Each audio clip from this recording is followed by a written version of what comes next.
저희 오늘 참 익숙한 본문입니다.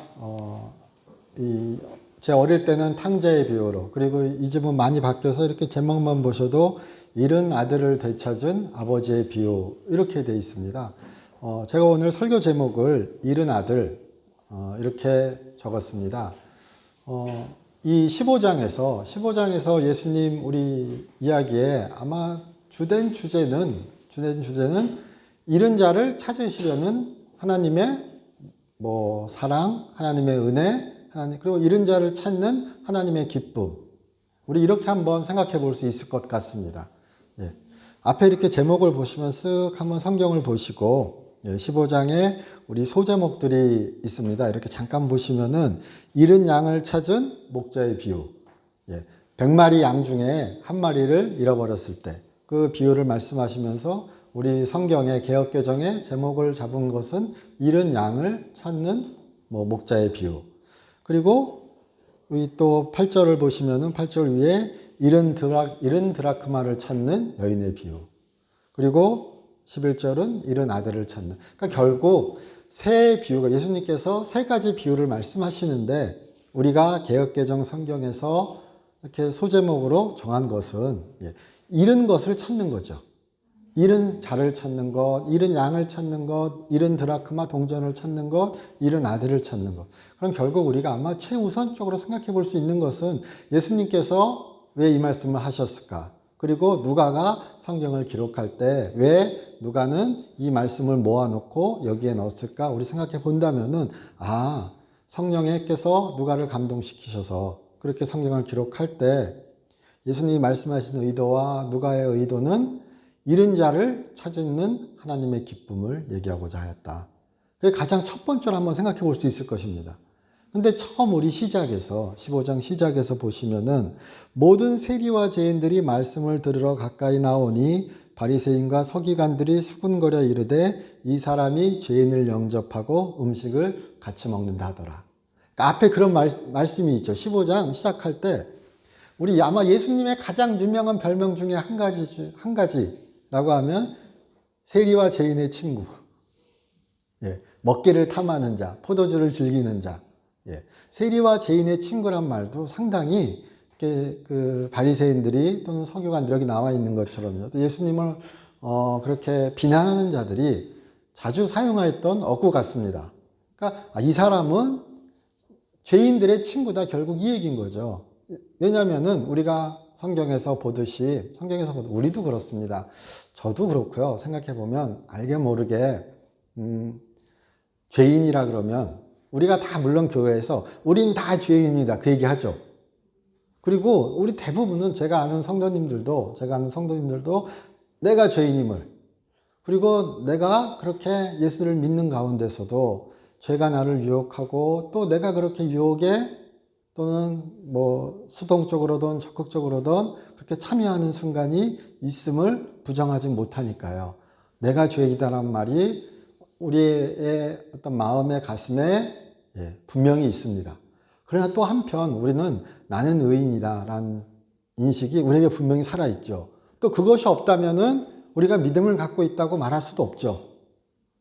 물론 그 의인이란 말을 우리가 어떻게 해석하는가는 또 다른 이야기겠지만 죄인인 동시에 의인이다라는 이 루터의 이야기처럼 우리가 내가 죄인이고 내가 의인이다라는 이 두 가지 어떤 인식이, 자기 인식이 우리에게는 분명히 있습니다. 그러나 어떨 때는 내가 의인이라는 생각이, 어떨 때는 내가 죄인이라는 생각이 왔다 갔다 하죠. 그래서 근데 내가 의인이라는 생각이 좋게, 선하게 작용하면 참 좋을 텐데 이것이 너는 죄인이고 나는 의인이다.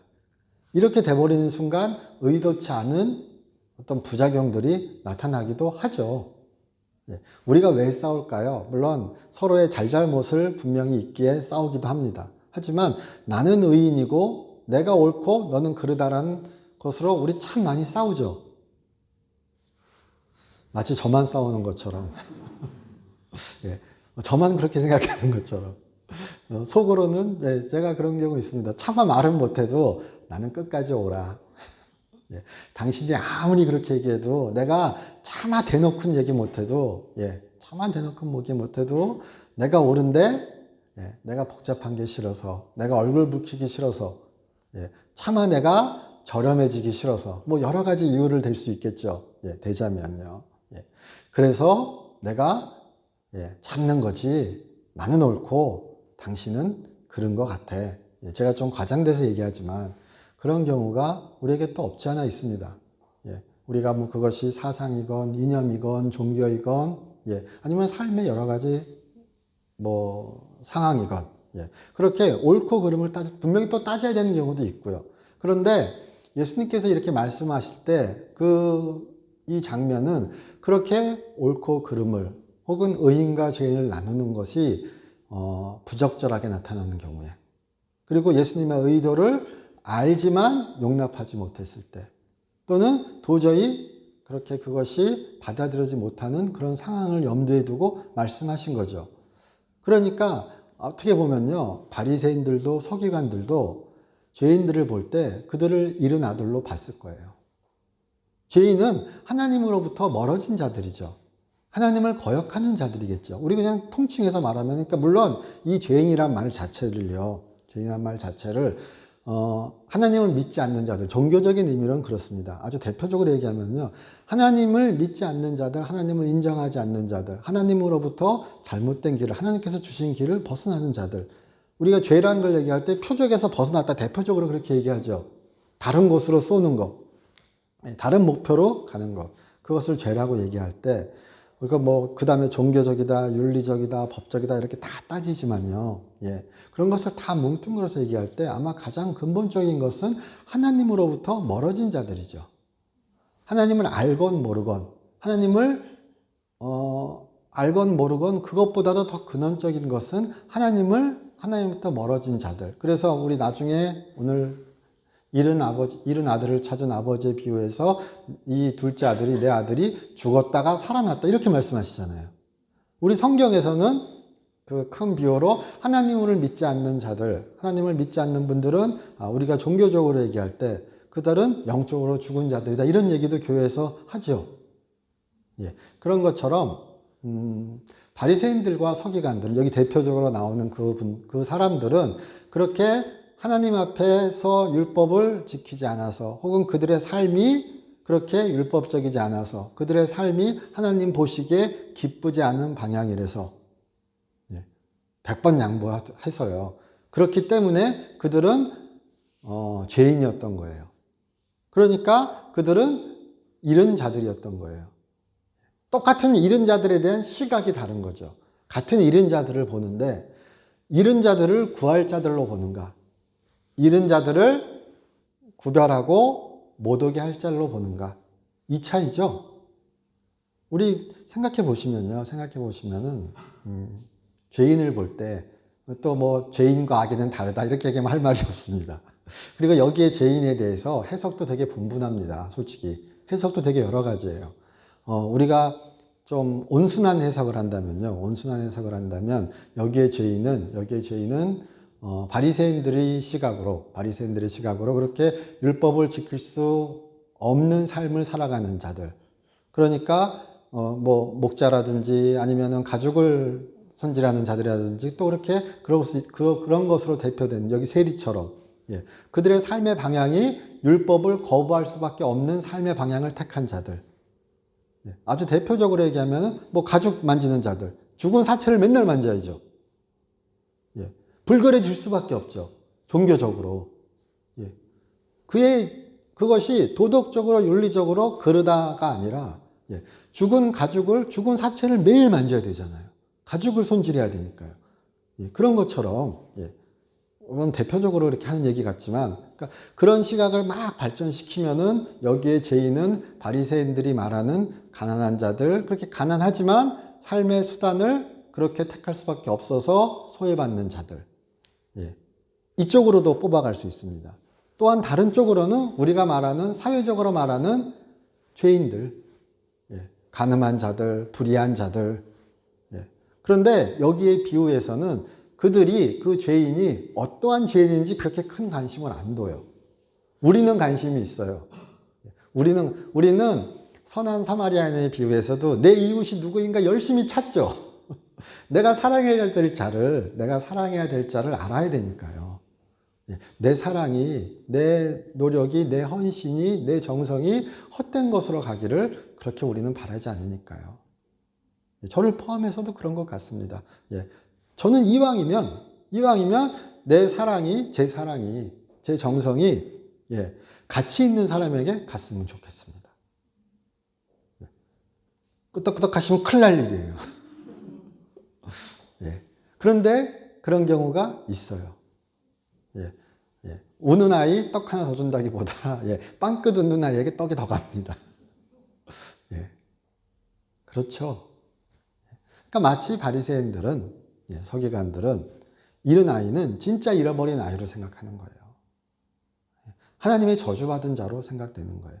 그들이 가난하다. 그러니까 이것이 어떤 가난하건 죄인이건 이 문제를 떠나서 지금 어떻게 보면 우리 본문에서 중심을 두는 것은 그들은 잃은 자들이라는 거예요.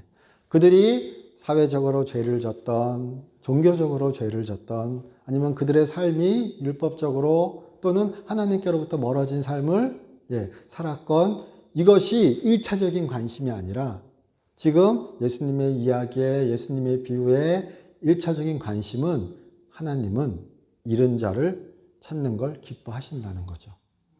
그건 맞죠. 잃은 자를 찾는 걸 기뻐하신다.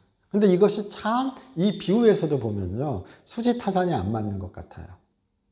우리가 오늘 읽지는 않았지만 제가 어릴 때도 그랬습니다. 어릴 때 제가 충현교회 다니면서 김창희 목사님 설교하실 때나 이럴 때 종종 그때도 물론 누가복음보다는 마태복음을 많이 말씀하셨던 것 같아요. 우리 나오는 100마리 양 중에 한 마리를 그렇게 잃어버렸을 때 99마리 놔두고 한 마리 찾으러 가죠. 그럼 제가 꼭 항상 생각했습니다. 아니, 그 99마리 늑대한테 물리면 어떡하려고. 잘 있는 99마리 두고, 여기서도 그렇게 표현하죠. 한번 우리 본문 보시면은 너희 중에 어떤 사람이 양 100마리가 있는데 그 중에 하나를 잃으면 99마리를 들에 두고, 전 이 구절이 참 그랬거든요. 아마 마태복음도 비슷한 구절일 겁니다. 들에 두고 잘 이렇게 보호하고 조치를 취하고 이런 느낌을 받기보다 일단 둬요. 그리고 잃은 것 찾아서 달리는 거죠. 근데 그때도 저는 벌써 가성비를 따졌나 봐요. 바람직한 자본주의적 사상이죠. 우리가 기회비용이라 그러고 매몰비용이라 그러죠. 제가 경제는 잘 몰라도 그런 얘기를 들었던 것 같습니다. 경제적으로, 경영학적으로 잘하는 분은 매몰비용 처리를 잘해야 된대요. 손에 난 거 두고 그냥 붙잡고 있으면 안 된대요. 우리 주식 투자할 때 망하는 게 물타기 하는 거라 그러죠. 제가 주식 투자 해본 적 없습니다. 할 자신도 없고요. 그러나 버릴 건 버릴 줄 알아야 된다고 우리 항상 얘기 듣죠. 그리고 생각합니다. 맞아. 그렇게 미련 두지 말았어야 되는데, 버릴 거 버려야 되는데. 잃은 자를, 잃은 양을 어떻게 보냐의 차이예요. 바리새인들에게 있어서, 의인들에게 있어서, 서기관들에게 있어서, 그렇게 하나님을 쫓는 자들에게 있어서 그 시대에서 의인이라 불리는 자들에게 있어서, 인정받는 자들에게 있어서, 죄인들은, 그렇게 간음하는 자는, 불의한 자는, 토색하는 자들은 하나님께 징계받을 자들이요, 심판받을 자들이요, 회개치 못할 자들이요, 용서받지 못할 자들이요, 멀리할 자들이었던 거죠. 그리고 분명히 그거는 지금도 비슷합니다. 제가 머리로 날아도 마음으로 정확하게 인정하고 체화시키고 이것이 소화되어서 나오는 것은 참 다른 이야기죠. 한번 우리가 돌아본다면 99마리를 두고 한 마리를 찾고 찾아가는 심정이 참 아름답습니다. 아마 대표적인 영화가 라이언 일병 구하기, 우리 제목은 아시죠?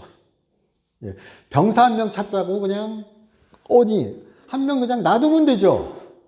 근데 그 한 명 찾자고 난리 부르스가 나요. 여러 사람이 다쳐요. 물론 우리 이렇게 생각할 수도 있습니다. 그 국가의 근본 가치를 지키기 위하여 나라는 군인을 그 국민을 버리지 않는다는 인식을 줘야 그 나라의 어떤 유지가 되기 때문에 그렇게 한다 이렇게 얘기할 수도 있어요. 그러나 어떠한 가치를 갖고 찾느냐는 참 중요한 문제죠. 예. 잃은 자를 찾는 심정. 예. 그것을 이해할 수 있는가, 이해할 수 없는가. 그것의 유분리를 따지고 그것의 어떤 방책을 따지는 순간 참 어렵지만 또 어떻게 보면 이 선택의 순간이 우리에게 있다는 거죠. 저에게도 있고요. 우리에게도 있습니다. 예. 그것이 크던 작던. 예. 이것을 무한히 넓힐 수도 없고요. 무한히 좁힐 수도 없어요. 그러나 분명히 여기에 바리새인들과 서기관들은 왜 예수님께 질책받는가? 그들은 너무 좁힌 것 같습니다. 혹은 그들은 너무 칼같이 분리하였던 것 같습니다. 아니면 혹은 그들은 그렇게 하나님의 사랑을 말하고 또 아마 저는 그런 상상을 해봅니다. 우리가요. 이렇게 예수님의 이야기를 듣고 우리가 성경만을 보는 바리새인들이기에 그들은 참 이렇게 위선적이었다라고 쉽게 이야기하지만 그들의 삶은 실제로 상당히 정돈되고 경건하고 그렇게 정리된 삶이었다고 이야기합니다.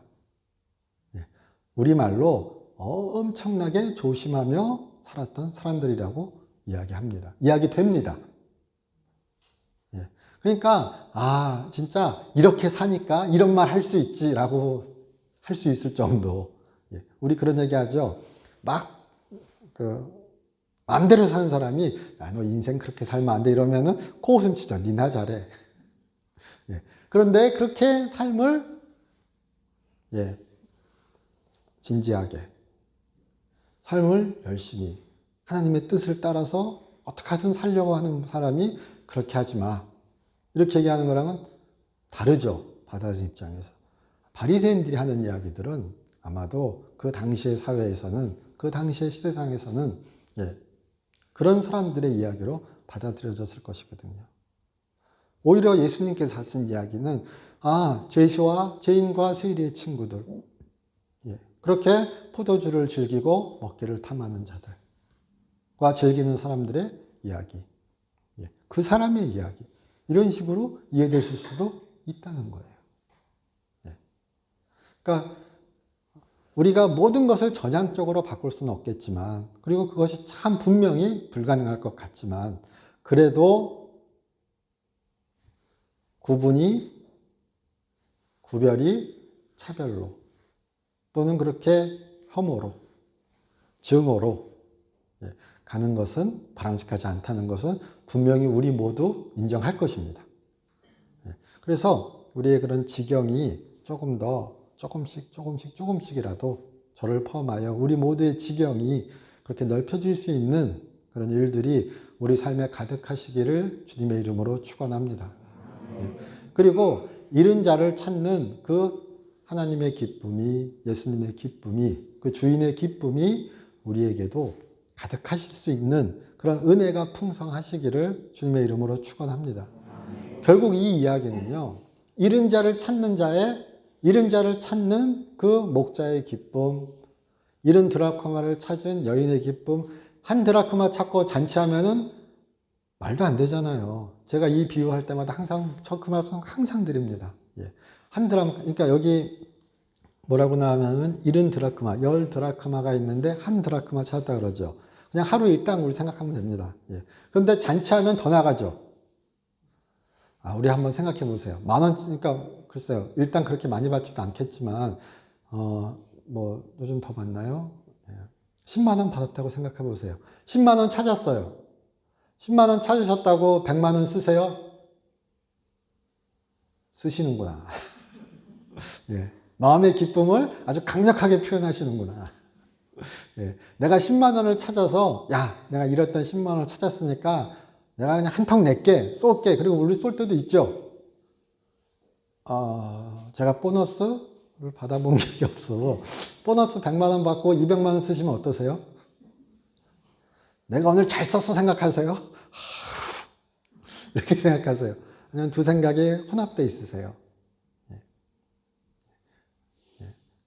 아마 바리새인들의 시각은 안 쓰는 시각일 테고요. 뭐 다 이렇게 우리가 대표적으로 상징할 수 있겠지만 그렇습니다. 예. 제가 오늘 그 잃은 아들의 비유를 자세하게 설명 안 했는데 몇 개월 전에 한번 했었습니다. 우리 예배 시간에. 그래서 오히려 얘기를 자세히 설명하는 것보다 예. 그렇게 찾는 자의 마음, 그리고 그렇게 찾는 자의 기쁨, 잃어버린 자를 보는 시각, 예. 그것이 우리에게 예. 어떤 의미일까? 그것을 한번 생각해 봤으면 좋겠다 싶어서 이런 말씀을 드립니다. 예. 분명히 예. 그렇습니다. 예. 죄인을 생각하는, 그러니까 이 죄인을 많이 이렇게 불쾌하지 않게 또는 이렇게 만져서 이 죄인이 어느 순간 제가 이렇게 책을 보다 보면요, 이 죄인은 어느 순간 윤리적인 죄인이 아니라 종교적인 죄인이 돼버렸습니다. 그러니까 종교적인 죄인은 불견한 자, 예. 종교적으로 불견한 것. 그러니까 그렇게 시체를 만진 것 또는 그렇게 뭐 유출병이 있는 것, 우리 혈류증 여인처럼 그렇게 있는 것, 혹은 피부병이 난 자, 다 종교적으로 불결하죠. 그런 것처럼 직업적으로 그런 사람들, 우리가 말하는 윤리적, 사회적은 아니다, 이렇게 딱 문 찍는 경우가 많이 있습니다. 종종 있습니다. 많이라고는 하죠. 하지만 여기에서 죄인이라고 얘기할 때는 세리는 분명히 정도의 차이는 있겠지만, 그 당시엔 당연히 용인되는 분위기였겠지만, 정한 세금 위에 세금을 하고 그것에 대한 그 자신의 살 길을 마련하기 위해서 어쩔 수 없이 그렇게 사는 사람들이었죠. 정도의 차이는 분명히 있었을 겁니다. 진짜 악한 사람이 있었을 것이고 어쩔 수 없이 그렇게 조금만 붙여서 하는 사람도 있었을 수도 있고요. 다 악하다 이건 아니잖아요. 그러나 여기에서 그것이 막 그렇게 어떤 정확하게 나누고 이런 것이 아니라 했던 얘기 또 하는 것 같지만 관점은 무엇이냐? 죄냐 악이냐 이것이 중요한 게 아니라 하나님 보시기에는 다 잃은 자라는 거죠.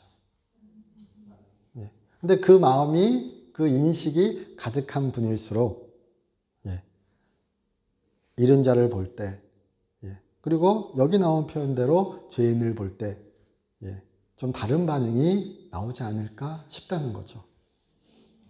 그래서 우리에게 교회 안에서도 우리가 다 이미 찾은 자예요. 그렇죠. 그래서 더 이상 우리는 찾은 자다. 자, 제가 어떤 목사님 글을 보다 보니까 그런 이야기를 하신 분이 계시더라고요. 여기 두 아들의 이야기를 하시면서 아버지가 재산을 미리 나눠주었죠. 그것을 이렇게 알레고리적으로 해석하셔서 믿음에 대해서 한번 이렇게 그 이야기를 하시더라고요. 그러니까 아버지가 재산을 준 것을 하나님이 믿음을 주신 걸로 얘기하는 거예요. 그래서 이 첫 번째 아들은 믿음을 땡겨 받았는데 그냥 허랑방탕하게 쓴 거예요. 그 구원받은 믿음, 구원의 믿음 이런 것이 그러니까 그렇게 아들로서 잘 살지 못하고 하나님의 아들로서 잘 살지 못하고 그냥 그 믿음을 물 쓰듯 써버리는 거예요. 낭비하는 거예요. 허비한 거예요. 그런데 큰아들은 우리가 뭐 큰아들 얘기할 때 결국 두 아들 다 문제가 있다 이렇게 얘기하지만 그 아들은 그래도 아버지 곁에 남아서 그 믿음을 나름 잘 사용한 거예요. 여기 우리 본문을 보더라도 각기 나눠주었다 이렇게 나오죠. 재산을요. 그러니까 큰아들에게도 주고 아들에게도 줬어요. 그리고 원래 이 당시에 이 문서에서 보통 이야기할 때는 미리 재산을 물려줄 때는 이 사고 파는 권리를 밀려준다기보다 그것은 미리 정해놓더라도 이것은 네 재산이라고 미리 정해놓더라도 사고 파는 권리는 아버지가 갖고 있고 거기서 나오는 그 이익을 사용할 권리라든지 받을 권리라든지 그런 것을 주는 경우가 많지 사고 팔 권리를 먼저 주는 경우는 드물었다고 해요. 그런데 그 아들은 그냥 싹 다 팔아버리고 간 거라서 더 큰 문제다라고 이야기하기도 하거든요. 둘째 아들을 이야기를 할 때. 그런데 그거 얘기 있죠. 교회에서 제가 이렇게 보다 보면 믿음이 좋은 분은 아닌 것 같은데 좋다는 얘기는요. 선하다 이 의미보다 믿음이 이렇게 막 높은 분, 굳센 분, 그래가지고 기도 빡세게 하시고, 예, 방언 막 잘 나오시고, 예, 예배 열심히 참석하시고, 봉사도 잘하시고, 헌신도 잘하시고, 예. 그렇게 너무나 하나님께 대한 사랑이, 그리고 성도들에 대한 사랑이 막 있는 분이 있는데, 그분이 기도하는데 그 옆에서 오랜만에 오신 분이 기도하세요. 그런데 오랜만에 오신 분 기도가 응답받아요. 야, 참 모르겠다. 예. 이런 생각도 해요. 아니, 나는 그렇게 기도하는데 왜 내 기도는 응답이 없고, 예.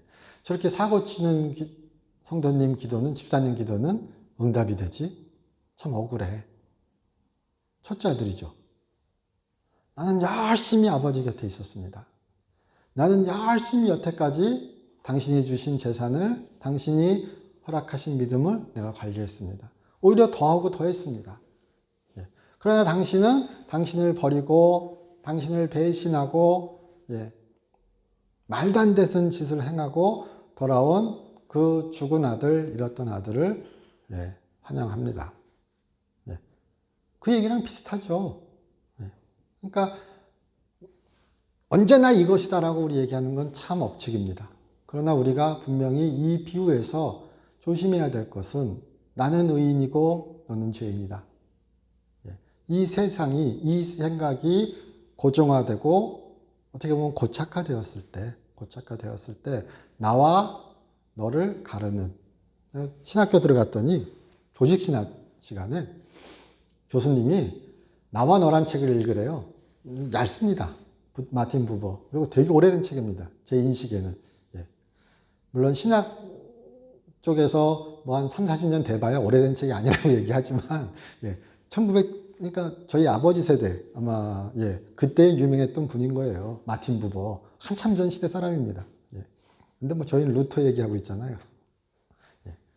그 마틴 부버의 나와 너라는 책 읽어보라고 주더라고요. 그래서 읽어봤습니다. 제 나름대로는, 예, 잘 안 들어왔어요, 솔직히. 근데 거기에 나와 너는 인격적인 관계고요. 나와 그것은 그렇게 인격이 사라진, 인격이 배제된 관계다. 그런데 바람직한 관계는 나와 너의 관계가 돼야 되고, 바람직하지 않은 관계는 나와 그것의 관계인데, 현대인들은 나와 그것의 관계로 자꾸 간다. 예, 그런 얘기를 합니다. 근데 마치 죄인과 의인을 가르는 것은, 죄와 나는 의롭고 너는 악하다고 가르는 것은 마치 나와 그것처럼 가는 것 같은 거죠. 또는 아까 제가 말씀드렸던 것처럼 그렇게 한 마리 양을 찾기 위해 99마리 양을 두는 것을 따지는 순간, 예. 그리고 한 드라크마를 찾는 기쁨에 수십 드라크마를 쓰는 그것을 따지는 순간, 어떻게 보면 나와 그것으로 가리는 거죠. 앞에는 양이고 동전입니다. 그러나 여기는 사람이죠. 내 형제죠. 그런데 첫째 아들에게는 어쩌면 첫째 아들은 죽은 자입니다. 시체입니다. 그것입니다. 살아있는 자가 아니고요. 죽은 자예요. 우리 가족을 배신하고 아버지를 욕되게 하고 큰 해를 끼친 자요. 도저히 용서받을 길이 없는 자로 보이는 거죠. 그리고 실제로도 그런 자입니다. 중요한 건 실제로도 그런 놈이라는 거예요. 아버지에게 재산을 미리 달라는 것은 그 당시의 시대에 비추어서 말하면 일찍 죽으란 이야기예요. 그거는 거의 확실시 되더라고요. 그러니까 아버지가 가슴을 치고 그렇게 슬퍼할 이야기라고 얘기하더라고요. 내가 자식을 잘못 키웠구나. 이 아들이 나보고 죽으라고 하는구나. 그리고 그 마을에서 미리 받은 재산을 가지고 팔고 그렇게 나가는 행위 자체는 또 한 번 가족을 죽이는 이야기라고 하더라고요. 우리가 명예산일이라 그럴 때요. 중동이나 아니면 고대, 대표적으로는 중동이죠.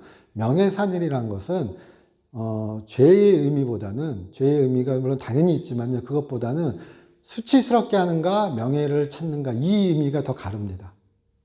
예. 그러니까 그것이 가족에게 수치가 되는가 명예가 되는가가 죄를 가르는 그 중요한 기준이 돼버려요.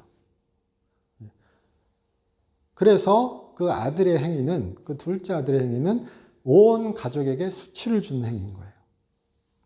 아주 악독하고 반드시 단죄되어야 될 행위인 거예요. 근데 그 아들이 스스로 돌이켜 돌아왔다고 얘기할 때도요, 그 스스로 돌이켜도 이것이 회개다, 이것이 회개가 아니다, 이렇게 해석이 갈립니다. 물론 가장 많이 사용되는 해석은 그가 돌이켰다, 회개하였다, 이 의미지만요. 우리 여기에서 이 비유에서 회개가 강조될까요? 아니요. 찾는 자의 기쁨이 강조됩니다. 잃은 자를 찾는 주인의 기쁨이 강조됩니다. 잃은 자를 기다리는 아버지의 애절함이, 간절함이, 사랑이, 은혜가 강조됩니다. 물론 스스로 돌이켜, 이 얘기도요. 스스로 돌이켜라는 표현도 이것이 이제 그러니까 스스로 되었다, 스스로 정신을 차렸다, 이런 표현입니다. 더 정확하게 얘기하면요. 돌이키다는 그 단어보다요, 더 정확히 이야기하면은, 더 직역을 하면은, 스스로 자신을 찾았다. 우리 제정신 찾았네. 그런 얘기 하죠. 너 언제 정신 차릴래? 예. 생각이 딱 깨어났다. 내 현실을 깨달았다. 제정신 차렸다. 또는 좀 더 삐딱하게 얘기하면 기발한 생각이 떠올랐다. 예. 그거는 입장에 따라서 바뀔 수 있으나, 그러니까 그가 그렇게 한데, 근데 저는 그렇습니다. 물론 우리가 회개의 여러 측면을 얘기할 수 있지만요. 이 이야기에서, 이 비유에서 회개란 무엇인가 그럴 때 그런 생각이 듭니다. 구원하고자 하는 하나님의 사랑을 받아들일 수 있는 마음. 그것을 찾고자 하는 심정. 하나님의 은혜를 받을 수 있는, 그리고 받고자 하는 찾는 그 심정. 그것이 있는 자가 바로 둘째 아들 잃은 자죠. 그리고 다른 사람들은 그렇지 않다고 할 때 예수님은 아니다. 세리와 죄인들이, 그리고 내가 지금 그렇게 하는 사람들이 바로 잃은 자들이다. 탕자다. 그렇게 얘기하시는 거죠.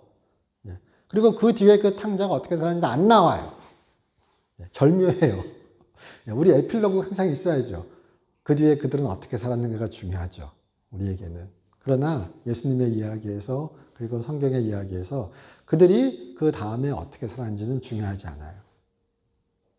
왜냐고요? 여기서 지금 중요한 것이, 이렇게 얘기한다고 제가 산다는 것이 안 중요하다 이렇게 얘기하는 거 아닌 건 충분히 아시잖아요. 무엇이 중요한가 그랬을 때, 잃은 자를 찾는 것, 그리고 그렇게 하나님의 은혜와 사랑이 그렇게 펼쳐지는 것, 그것이 얼마나 소중하고 복된 기회인가, 그리고 그것이 하나님께 기쁨이 되는가, 이런 것이 또한 우리에게 한번 좀 생각될 수 있는 시간이 되었으면 좋겠습니다. 제가 몇 군데 이렇게 목사님이, 여러 목사님이 제가 한 3분 본 것 같아요. 제가 본 글에서만 이 예화를 들더라고요. 경북대 총장 지내신 분인 것 같습니다. 박민식 총장님, 전 총장이겠죠 아마. 그분이 어릴 때 이게 가난하게 살았답니다. 상당히. 충남 쪽인가요? 거기에서 거의 뭐 소장농 수준으로 가난하게 살았나 봐요. 근데 아버지가 큰아들이니까 대구중학교로 유학을 보내줬대요. 그러니까 어려운 가운데 진짜 가족이 완전히 그냥 일체해가지고 희생하고 보내준 거죠. 근데 대구중학교에서 1학년 시험을 봤더니 다 이제 학기가 끝나고 이제 성적표가 나왔는데 68명 중에 68등 한 거예요. 물론 놀았대요. 열심히 안 했대요. 68명 중에 68등에서 이거를 갖고 집에 갈 어떤 생각이, 두려움이, 부끄러움이, 자괴감이 드는 거죠. 그래서 멋지게 성적표를 위조하신 거예요. 그래서 68명 중에 1등으로 고쳤대요. 제주도 좋아요. 어떻게 하면 68명 중에, 아니, 새로 아주 만들어야 될 수준이죠.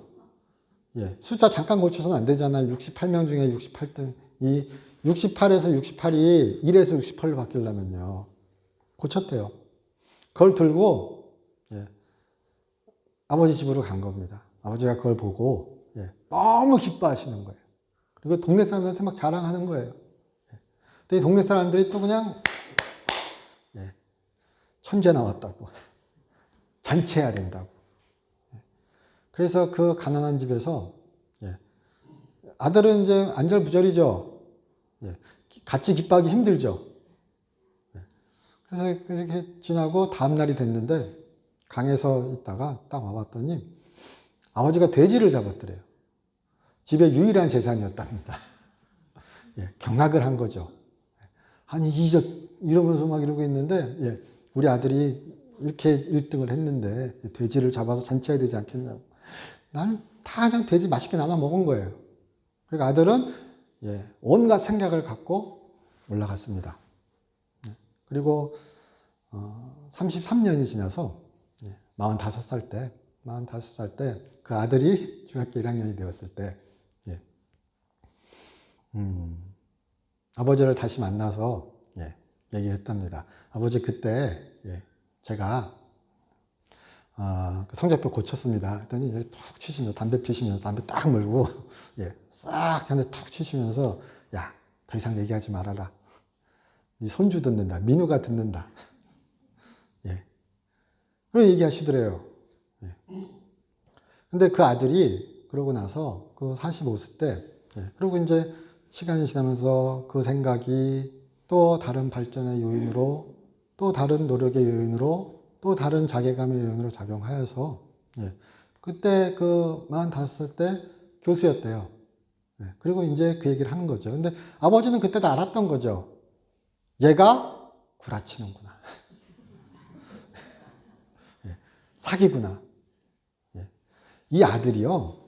이 우리 두 아들의 이야기에서 아버지가 얘가 회개했는지 회개 안 했는지 그렇게 큰 요건이 아닌 거예요. 아버지는 구하고 싶은 거예요. 아버지는 사랑하고 싶으신 거예요. 물론 제가 다른 상황에서는 왜 회개 안 하세요? 회개해야 복 받죠. 라고 못되게 얘기할 겁니다. 그러나 하나님은 사랑하시고자 하십니다. 우리는 하나님의 사랑을 받는 자들입니다. 예. 그리고 생각해 보시면요. 아, 나는 그 사랑에 흠뻑 빠졌구나. 단지 내가 질투할 때. 아니, 왜 나는 덜 사랑하고 저 악인을, 저 죄인을 더 사랑하시지? 저거는 지옥불에 떨어져야 되는데. 예. 저조차도 그래요. 예. 미워해요. 아니, 왜 저런 말을, 왜 저런 생각을. 그러나 하나님이 보시기에, 그리고 만일 우리가 성령에 충만하다면 또 다른 면에 생각해 보시면은 예, 이런 자들을 이런 자들로 하나님이 찾으시는 자들로 볼 수 있는 그런 마음이 우리에게 또한 충만할 것입니다. 그리하여 그들을 살릴 수 있는 예, 그들만 사는 것이 아니라 나도 또한 우리도 또한 더욱더 하나님의 그 은혜를 풍성하게 느낄 수 있는 그런 시간이 또한 우리에게 분명히 허락될 것입니다. 왜냐고요? 하나님이 기뻐하실 테니까요. 여기 큰아들에게 말씀하시잖아요. 내 것이 다 내 것이라고요. 예. 우리 이 얘기를 되게 그냥 무심코 넘어가지만 둘째 아들은 가진 거 없어요. 이렇게 얘기하면 또 너무하죠. 내 것이 다 내 것이다. 너는 이미 다 가지고 있고 너는 이미 내 아들이다. 그전에도 그랬고 지금도 그렇고 앞으로도 그럴 것이다. 이런 아들을 위해 기뻐할 수 있었으면 좋겠다. 이 얘기잖아요. 예. 저희에게 주님의 은혜가 언제나 항상 있음을 그리고 그 사랑하심이 우리 가운데 언제나 충만함을 우리 잊지 않고 또 그렇게 서로를 위하여 기도해 줄 수 있고 서로를 위하여 그렇게 어떻게 보면 도와줄 수 있는 그런 우리의 교회가 되기를 주님의 이름으로 축원합니다. 저희 기도드리겠습니다. 하나님 저희 사랑하여 주시고 인도하여 주심 감사드립니다. 주의 사랑하심이 우리에게 있음을 잃은 자를 찾으시는 주님의 그 사랑이 우리에게 충만히 있음을 잊기를 주의 이름으로 기원합니다. 주 예수 그리스도의 이름으로 기도드립니다.